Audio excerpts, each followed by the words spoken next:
সীমান্তের গ্রামের রাজনৈতিক ভেদাভেদ ভুলে সম্প্রীতির বার্তা। বসিরহাট 1 নং ব্লকের ইটিন্ডা পানিতর গ্রাম পঞ্চায়েতের পক্ষ থেকে শুক্রবার সকালে পঞ্চায়েত কার্যালয়ের সামনে রাখি বন্ধন অনুষ্ঠানের আয়োজন করা হয়। অনুষ্ঠানে হিন্দু মুসলিম নির্বিশেষে একে অপরের হাতে রাখি পরিয়ে সম্প্রীতি ও ভ্রাতৃত্বের বার্তা তুলে ধরা হয়।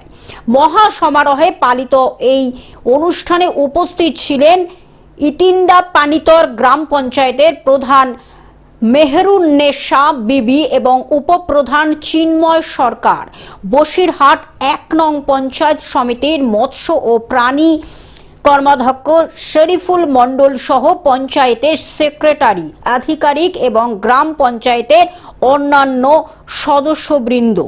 আমরা প্রত্যেকে সম্প্রীতি বজায় রাখার জন্যে পঞ্চায়েতের তরফ থেকে সারা পঞ্চায়েত এলাকা সমগ্র পঞ্চায়েত এলাকার মানুষকে জানিয়েছি এবং এখানে যাতে সামিল হয় তার জন্যে পর্যাপ্ত ব্যবস্থার মাধ্যমে প্রধান সাহেব সরকারি উদ্যোগে আমাদের সহযোগিতা করেছে। এর মধ্যে সম্প্রীতি বজায় রাখার জন্যে আমরা এই অনুষ্ঠানটা করেছি।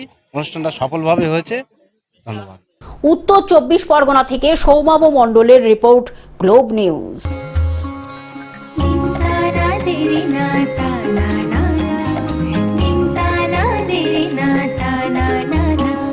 পাশে সবার প্রিয় গ্লোব টিভি, সাথে সবার প্রিয় গ্লোব টিভি।